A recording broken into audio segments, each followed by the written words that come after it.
Northern Lights. What were some things that you read about the Northern Lights? Yeah, Jay. Dark. It's when they're dark. Yeah, it's when it's dark. All right, Savannah. The green or red comes from oxygen. Oxygen. And then what did nitrogen make? Purple. Yeah, I think purple was one, blue. Yeah. All right. Now, do you guys remember what another name for the Northern Lights was? Right. Good. They are made from solar gases, but there was a name. Aurora Borealis. Aurora Borealis. Now, Aurora Borealis is the ones that you could find up north, and down south, they're called Aurora Australis. I think is how you say that. All right, so the reason why I wanted you guys to do this Northern Lights article is because I'm going to be going somewhere that I'm going to be able to see these lights in person. Do you remember the U.S. state in the article that you can see the Northern Lights from? Brayden? A U.S. state. It's way up north. It's connected to Canada. Alaska, yes. So I am going to be going to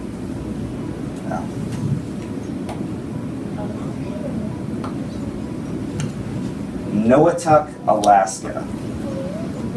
So Noatak is really high up in Alaska. It's very north. And so the first thing I'm going to do is in your Google Classrooms, you have Google Maps, a link to Google Maps. And so instead of like just having pictures, I wanted to give you guys a chance to look up Noatak, Alaska yourself and see some of the photos that are there. Up here in this search Google Maps, you're going to type Noatak, Noatak. And then it should be the very first selection.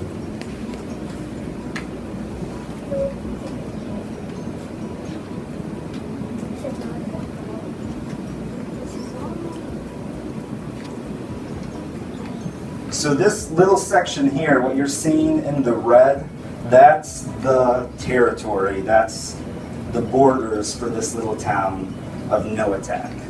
So in days of sod and snow, no armor stood before the young Eskimo, as cannon boomed and prayers combined to mold a cold philosophy.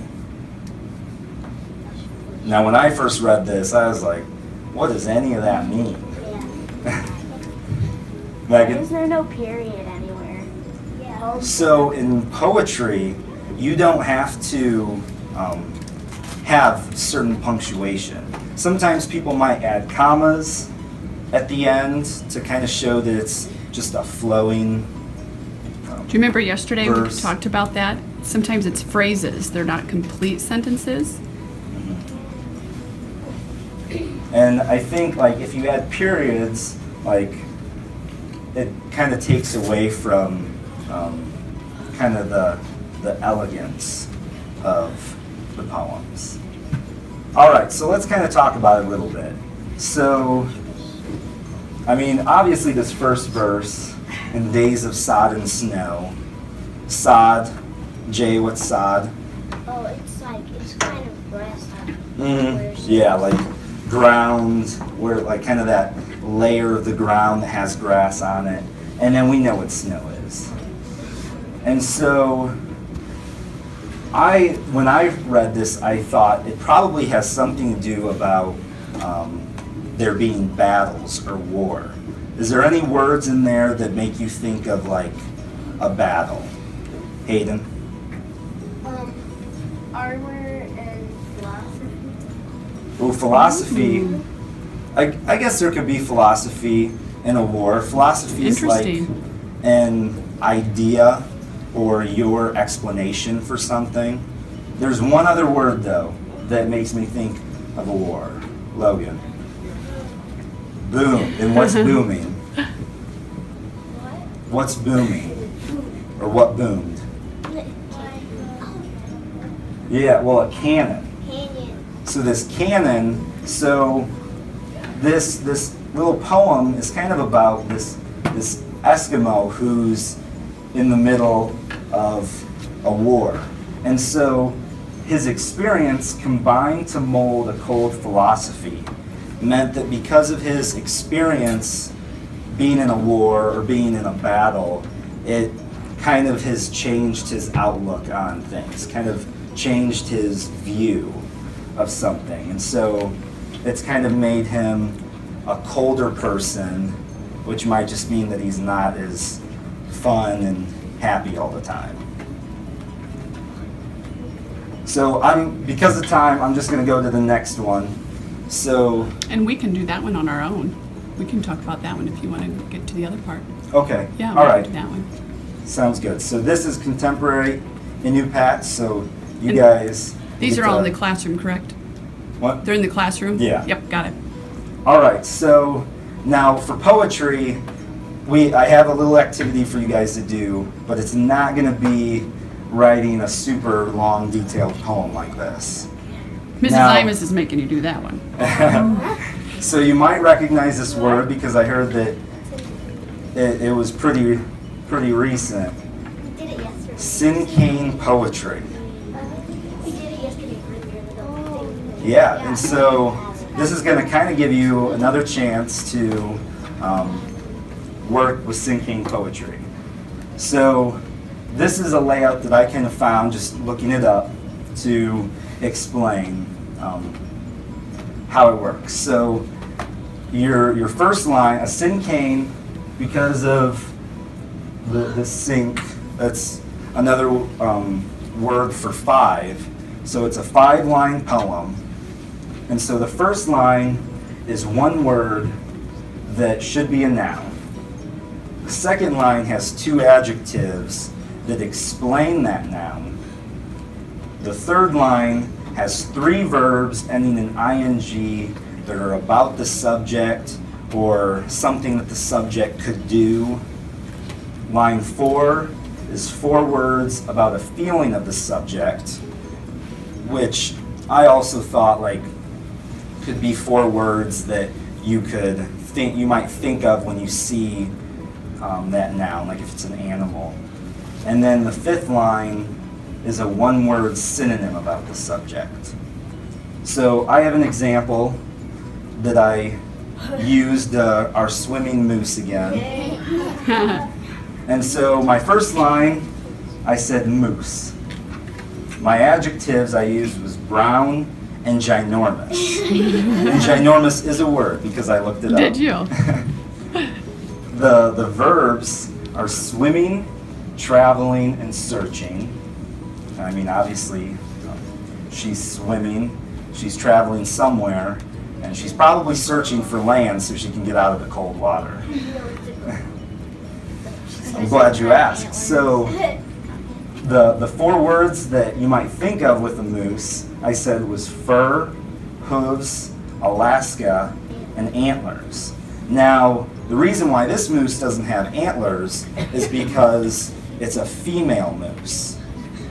Only the male moose have the big antlers that you think of.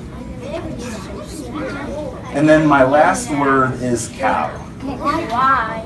So, obviously that doesn't look like a cow, right? Yeah. So what I found out though, when I was looking up moose, so I could do this poem, is that another word for a female moose is cow.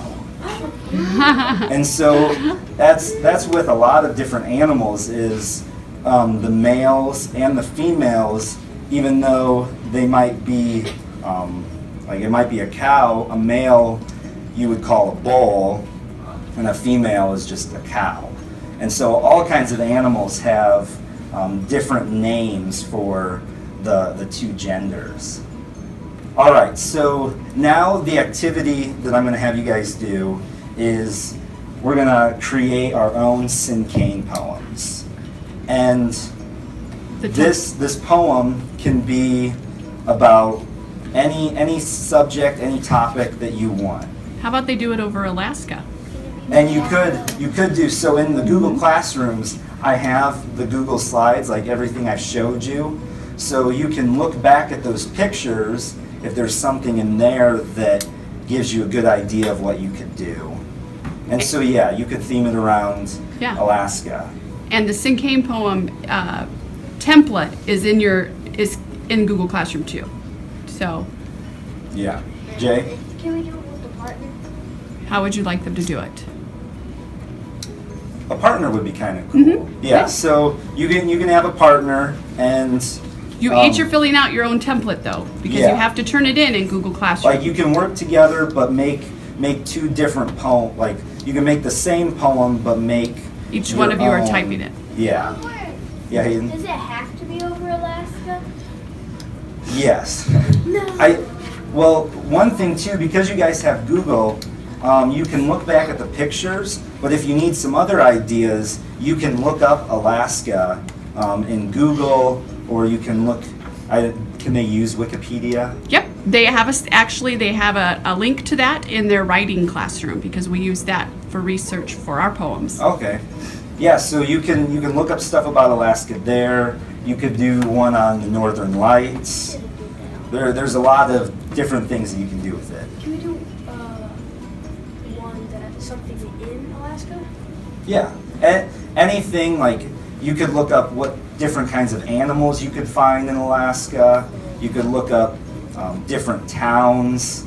You could do the same thing he did. Take a picture, take one of the pictures from the slideshow, and write a Cinquain poem about it.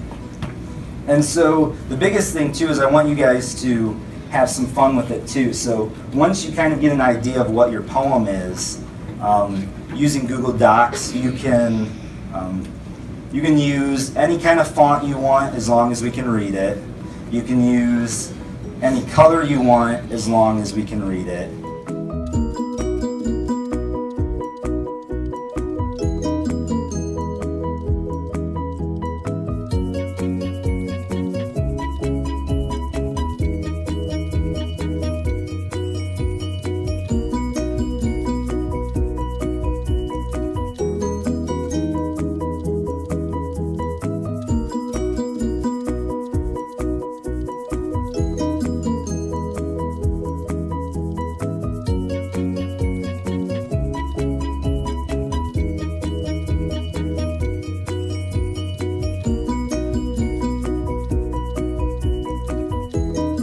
That in Alaska, grizzly bears and mooses can swim in hard parts of the river.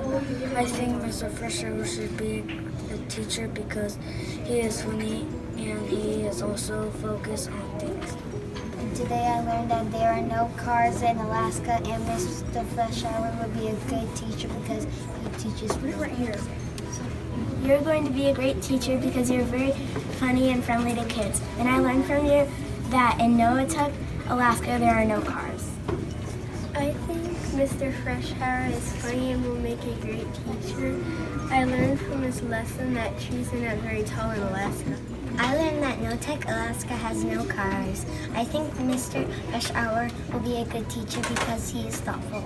I would describe Mr. Freshour as funny and kind to kids. One thing I learned from Mr. Freshour today is how to make a Cinquain poem. I think he will make a great teacher because he is funny and fun. I learned that Alaska has no cars, and I also learned about new poems. I think Mr. Freshour would make a good teacher because he is smart and funny. I learned that there are no cars in Alaska from Mr. Freshour's lesson. I think Mr. Freshour is a good teacher because he is funny and he teaches good I lessons. learned a lot about Alaska in Mr. Freshour's lesson, and I think Mr. Freshour would be a good future teacher because he has the kind of patience and abilities he needs to be a teacher. I think that Mr. Freshour should make a fantastic teacher because